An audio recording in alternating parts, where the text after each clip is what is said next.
자, 오늘 말씀은 사도행전 15장 36절부터 16장 5절까지 말씀입니다. 함께 읽습니다. 며칠 후에 바울이 바나바더러 말하되 우리가 주의 말씀을 전한 각 성으로 다시 가서 형제들이 어떠한가 방문하자.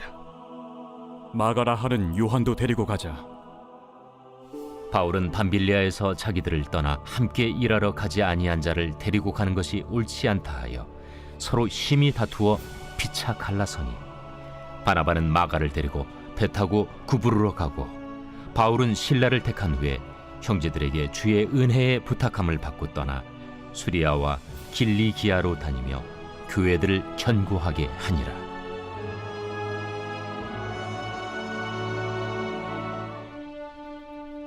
바울이 더베와 루스드라에도 이르매 거기 디모데라 하는 제자가 있으니 그 어머니는 믿는 유대 여자요 아버지는 헬라인이라. 디모데는 루스드라와 이고니온에 있는 형제들에게 칭찬받는 자니 바울이 그를 데리고 떠나고자 할세 그 지역에 있는 유대인으로 말미암아 그를 데려다가 할례를 행하니 이는 그 사람들이 그의 아버지는 헬라인인 줄 다 알미러라. 여러 성으로 다녀갈 때에 예루살렘에 있는 사도와 장로들이 작정한 규례를 그들에게 주어 지키게 하니 이에 여러 교회가 믿음이 더 굳건해지고 수가 날마다 늘어가니라. 빛과 그림자라는 제목으로 말씀 증거합니다. 어제까지 우리는 안디옥 교회가 제기한 이방인 선교에 대한 신학적인 문제와 몇 가지 어려움을 해결하는 장면을 봤습니다. 하나님의 뜻에 합당하게 처리하는 성숙한 모습이 인상적이었죠. 하지만 이어진 오늘 본문에서는 돌발 상황이 발생해요. 위대한 사도인 바울과 바나바가 싸우다가 서로 갈라졌기 때문입니다. 성경의 표현으로는 심히 다투었다라고 하고 있죠. 물론 사람인지라 이견이 생길 수는 있습니다. 그러면 그렇게 다투다가도 하나님의 뜻으로 결국은 서로를 인정하고 하나 됐다고 하면 참 근사할 텐데 결국 심히 다투어서 갈라진 것으로 결론이 나고 말아요. 39절이죠. 서로 심히 다투어 피차 갈라서니 바나바는 마가를 데리고 배 타고 구브로로 가고. 여러분, 그러면 바울과 바나바가 왜 싸웠을까요? 그 이유는 새로 갈 선교팀의 마가 요한을 포함시키는 문제 때문이었습니다. 37절, 38절 말씀, 바나바는 마가라 하는 요한도 데리고 가고자 하나 바울은 밤빌리아에서 자기들을 떠나 함께 일하러 가지 아니한 자를 데리고 가는 것이 옳지 않다 하여. 한마디로 마가의 처리 문제가 이슈였습니다. 마가 요한은 초대교회에 있어서 모두가 인정하는 준비된 인재였어요. 똑똑했고 믿음도 좋았습니다. 더욱이 성령 강림의 역사가 그의 집 다락방에서 임했고 이후 예루살렘 교회도 그의 집에서 시작했습니다. 빠지는 게 없었어요. 게다가 선교 여행을 가고자 하는 헌신도 있었죠. 그럴 때 그는 1차 선교팀에 포함되어서 바울과 바나바를 수행하여 함께 선교를 떠나게 됐습니다. 하지만 그는 선교 여행 초기 구브로 사역을 마치고 비시디아 안디옥을 향해서 실제 본격적인 선교의 장도에 들어서자 돌연 포기를 선언합니다. 그리고는 예루살렘으로 돌아가 버렸어요. 결국 마가의 이런 행동이 1차 선교 여행에 큰 차질을 줬죠. 무엇보다 조직이 흔들렸고 사기가 떨어졌습니다. 설상가상으로 바울 일행은 이후로 가는 곳마다 복음을 전하다가 큰 박해를 받았어요. 비시디아 안디옥, 이고니온, 루스드라 어느 한 곳도 쉬운 곳이 없었습니다. 특히 바울은 루스드라에서 유대인 추격자들에 의해서 돌에 맞아서 거의 죽을 뻔한 위기를 겪게 됩니다.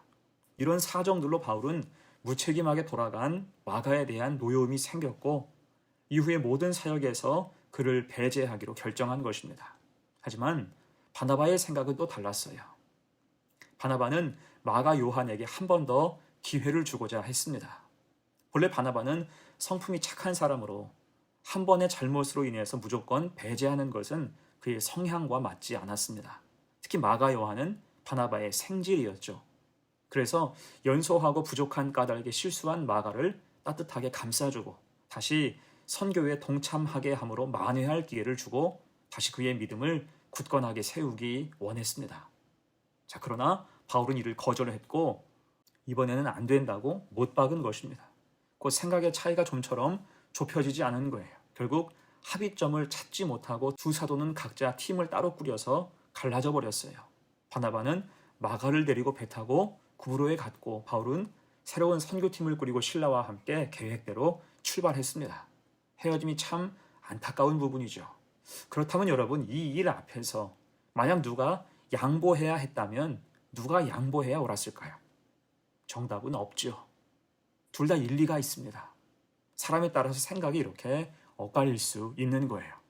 다만 성경은 이후로 바울의 선교 사역을 주로 조명하죠.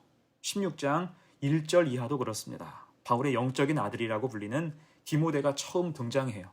그리고 4절 5절에서 말씀합니다. 여러 성으로 다녀갈 때 예루살렘에 있는 사도와 장로들이 작정한 규례를 그들에게 주어 지키게 하니 이에 여러 교회가 믿음이 더 굳건해지고 수가 날마다 늘어가니라. 아멘. 바울이 가는 곳마다 뚜렷한 복음의 족적이 있었어요. 물론 그렇다고 해서 마가를 배제한 바울의 선택이 정답이라고 하는 것은 아닙니다. 다만 선교의 역량에서 바울에게 더 탁월함이 있었고 성령의 기름 부음이 가득해서 사도행전은 그의 행적을 소상히 기록한 것입니다. 바나바 선교팀에 대한 행적이나 성과는 성경에 기록되지 않았죠. 자, 그렇다고 그의 선교가 실패한 것일까요? 그의 선택이 잘못된 것일까요? 아니겠죠. 그는 나름대로 역량을 다한 거예요. 바울처럼 넓은 지역을 선교한 것은 아니지만 그는 고향 구브로에 가서 복음을 바르게 전달하며 최선을 다했을 것입니다. 그럴 때 가장 큰 성과는 아무래도 마가 요한의 성장이었어요. 아마도 바나바는 마가를 데리고 다니면서 처음부터 다시 제대로 가르쳤던 모양이에요. 그럴 때 부침이 있던 마가 요한의 신앙은 부르심에 합당하게 굉장히 견고해집니다. 심지어 나중에는 오늘 본문에서 자신을 거절한 바울과 다시 동역하게 돼요. 아니, 훗날 바울은 마가를 무척 아낍니다. 그래서 바울 서신을 통해서도 그를 여러 번 언급하죠. 심지어 디모데후서 4장에서는 이렇게 말합니다. 내가 올 때에 마가를 데리고 오라. 저가 나의 일에 유익하니라. 아멘. 여러분, 디모데후서는 바울이 죽음을 앞두고 쓴 마지막 편지에 해당합니다. 거기서 그는 마가를 무척 그리워하죠. 그만큼 마가는 의지가 되는 사람, 듬직한 사람으로 성장한 것입니다. 뿐만 아니라 마가는 훗날 베드로를 섬기면서 함께 로마에서 복음을 전했고 우리가 아는 것처럼 성령의 역사하심 가운데 마가복음을 저술했어요.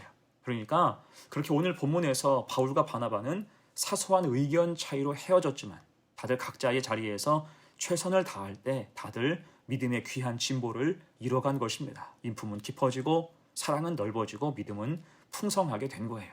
결국 나중에는 화해하고 동역하고 끝까지 서로를 의지하고 사랑하며 주신 사명을 감당했다는 것입니다. 여러분, 이게 성숙이고 주님의 은혜지요. 자, 이제 말씀을 정리하면서 우리도 사명을 감당하다 보면 은혜를 맛보다가도 빛과 그림자처럼 뜻밖의 분열이 생길 수 있습니다. 서운한 감정이 들 수도 있어요. 하지만 그럼에도 우린 모두 주님의 은혜 아래에 있습니다. 강물이 흩어져도 결국 바다에서 다시 만나는 것처럼 우리는 전부 주님의 은혜 아래에 모이게 되는 거예요. 결국 모이게 되어 있는데 현재의 다툼과 고집은 쓸데없는 것이라 할 수가 있겠죠. 바울도 마가를 품지 못한 일을 두고 두고두고 아쉬웠을 것입니다. 그때 내가 좀 더 품어줄 걸, 내가 먼저 용서할 걸. 곧 바울도 더 성숙하고 성장할 부분이 있었다는 것입니다. 우리는 오죽할까요?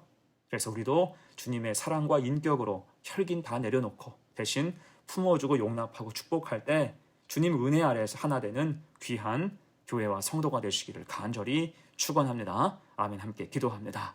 은혜로우신 하나님, 우리도 주님의 사명을 감당하면서 예기치 못한 일을 경험하고 동역자와 반목할 수 있지만 그 역시 합력하여 선을 이루어가시는 하나님의 섭리를 기억하며 믿음의 본분을 다하게 하옵소서.